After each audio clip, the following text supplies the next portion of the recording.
दानी जी अपनी व्याकुलता को थोड़ा विश्राम दीजिए, सुनने का धैर्य रखिए, क्योंकि लोकतंत्र में आपकी कोई आस्था है ही नहीं और ये पूरा देश जानता है। सदन में आपका आचरण, आप जिस तरीके से संसदीय परंपराओं का अपमान करते हैं, शोरगुल करते हैं, बहिष्कार करते हैं, सदन को चलने नहीं देते हैं, हर चर्चा से आप भागते हैं कोई न कोई नया बहाना बनाकर।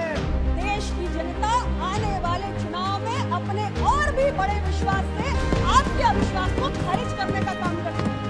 मिशन रिक्रूटमेंट, ध्यान से सुनो, मिशन रिक्रूटमेंट के तहत हमने इसकी शुरुआत की है। 7 रोजगार मेला का आयोजन हो चुका है। हर रोजगार मेला में 75,000 नौकरियों के, सरकारी नौकरियों के नियुक्ति पत्र बांटने का हमने काम। धन्यवाद सभापति महोदया, आपने मुझे हमारे विपक्षी खेमे, हमारे इंडिया अलायंस के साथियों द्वारा इस लोकसभा में पेश किए गए अविश्वास प्रस्ताव के विरोध में अपने विचार रखने का अवसर दिया। सभापति महोदया, ये अविश्वास प्रस्ताव कितना आधारहीन और निरर्थक है, ये केवल इस तरफ के नहीं बल्कि उस तरफ के लोग भी जानते हैं और देश की जनता भी जानती है।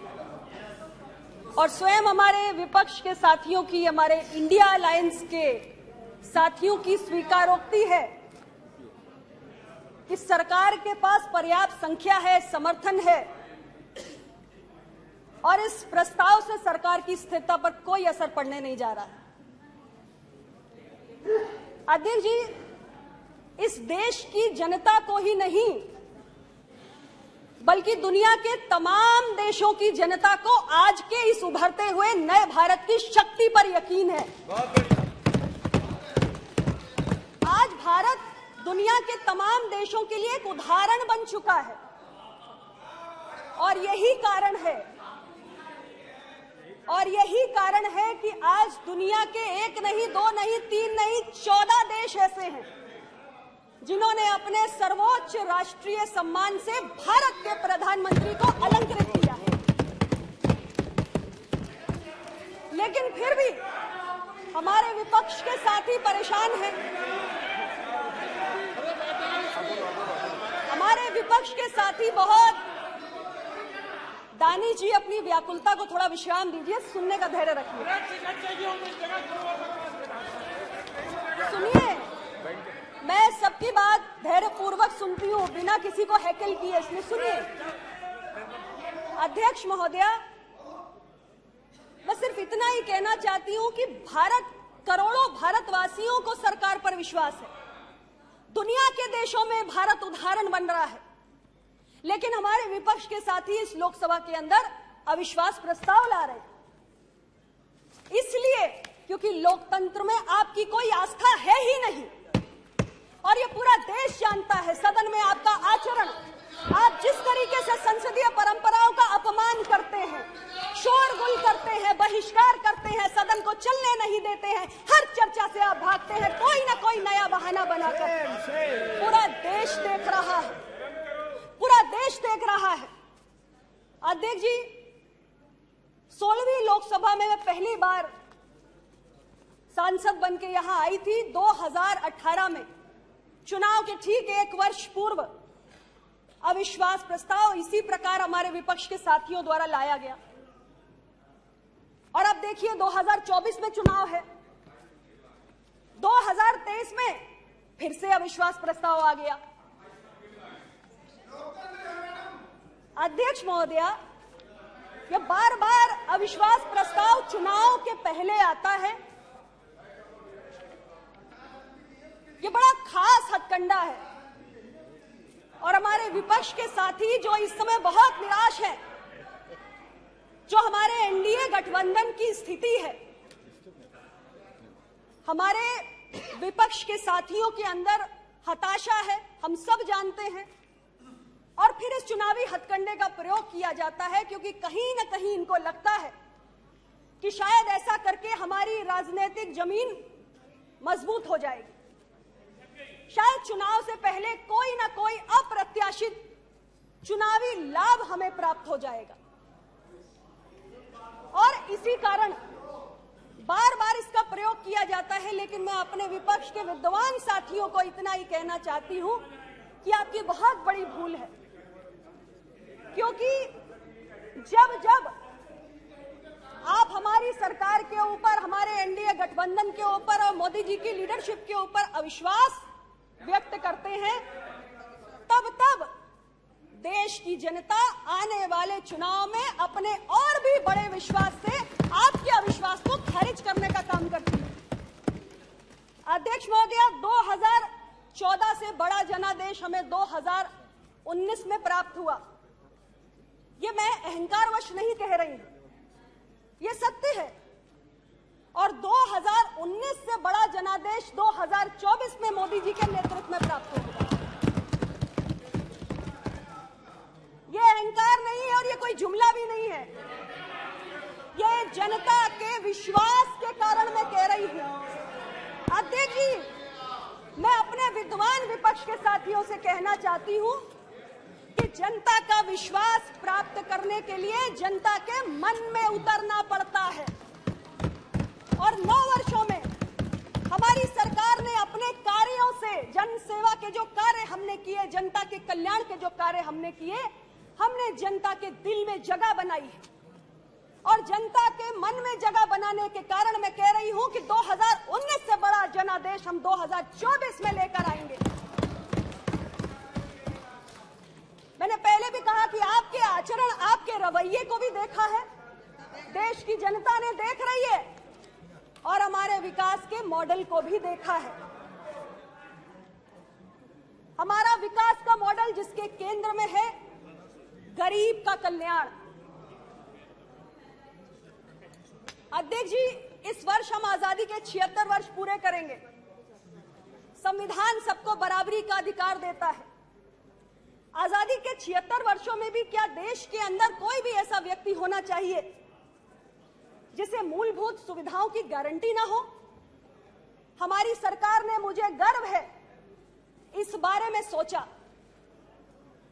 3 करोड़ से ज्यादा प्रधानमंत्री आवास, 12 करोड़ शौचालय, 12 करोड़ नल से जल का कनेक्शन, कोरोना काल में 80 करोड़ गरीबों को मुफ्त अनाज, 48 करोड़ से ज्यादा बैंकों के खाते, 3 करोड़ से ज्यादा बिजली के कनेक्शन, 10 करोड़ से ज्यादा उज्ज्वला गैस के सिलेंडर, 23 करोड़ लोगों को आयुष्मान भारत स्वास्थ्य बीमा।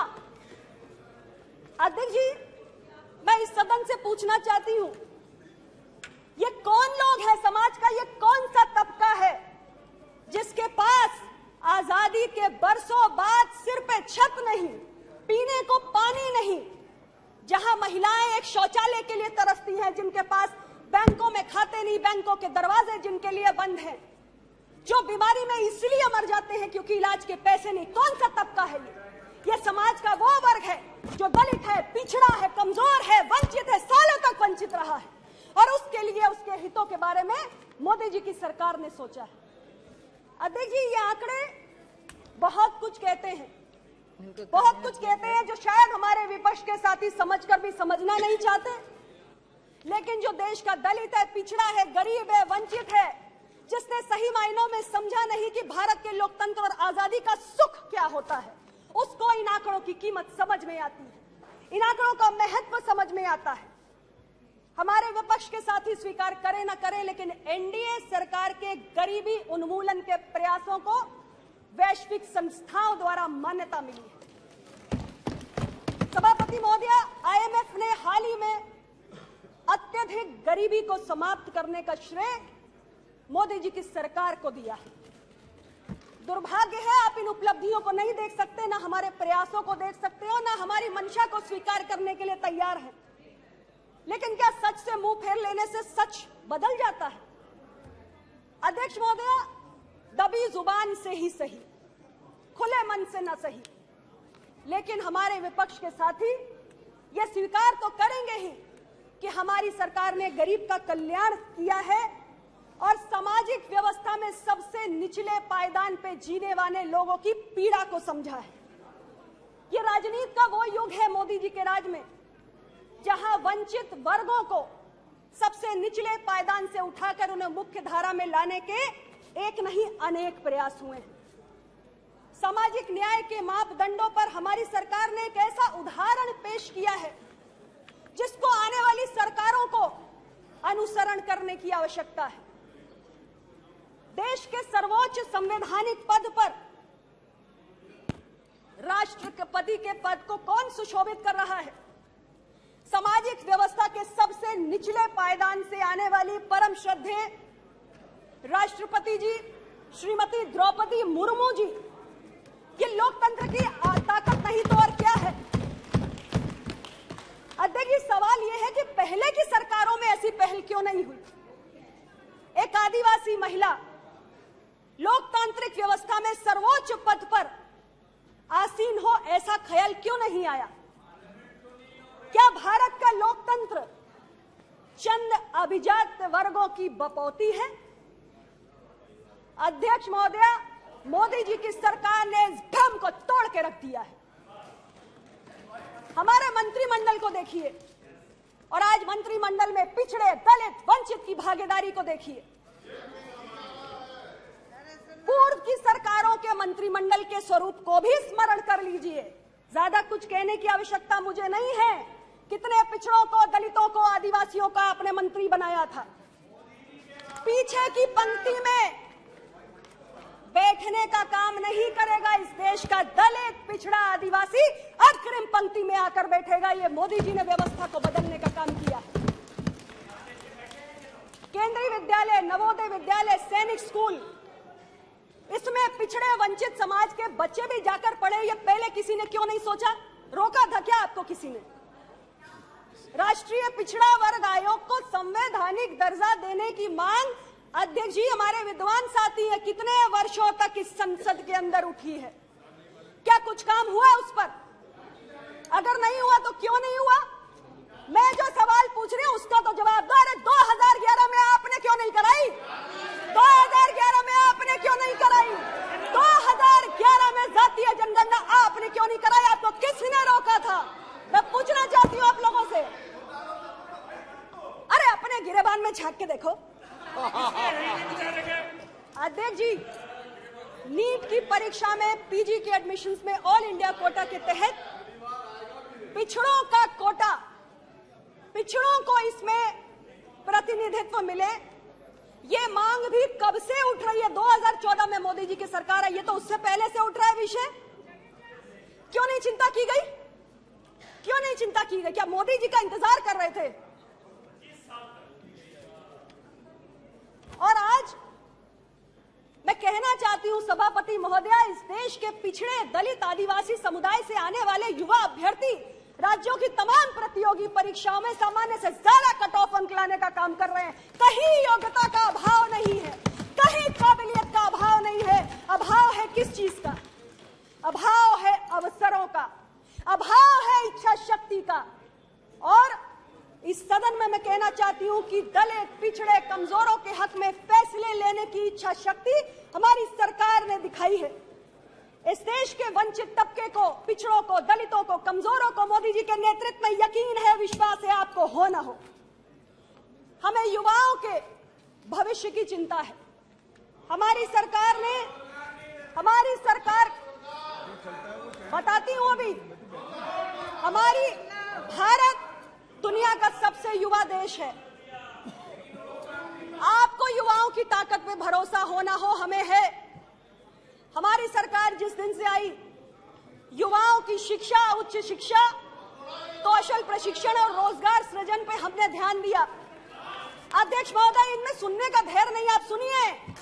इस वर्ष 2023 दिसंबर 2023 तक 10 लाख सरकारी नौकरियों के नियुक्ति पत्र भारत की सरकार देने का काम कर रही है। हमने मिशन रिक्रूटमेंट के तहत, मिशन रिक्रूटमेंट, ध्यान से सुनो, मिशन रिक्रूटमेंट के तहत हमने इसकी शुरुआत की है। 7 रोजगार मेला का आयोजन हो चुका है। हर रोजगार मेला में 75,000 नौकरियों के, सरकारी नौकरियों के नियुक्ति पत्र बांटने का हमने काम किया है। अरे आप मुझे बता दो, एक साल में 10 लाख सरकारी नौकरियां आपने दी है क्या? हमारी सरकार दे रही है। हर संकल्प को हमने सिद्धि में बदला है। थोड़ा छोटा कीजिए अध्यक्ष जी, ये सरकारी नौकरियों की बात है, लेकिन मैं आपको बताना चाहती हूँ कि हमारी सोच है कि हमारे युवा जॉब सीकर से जॉब क्रिएटर में तब्दील हो। मेरा अपना मंत्रालय जिसके अंदर हमने 2016 से स्टार्टअप संस्कृति को बढ़ावा देना शुरू किया।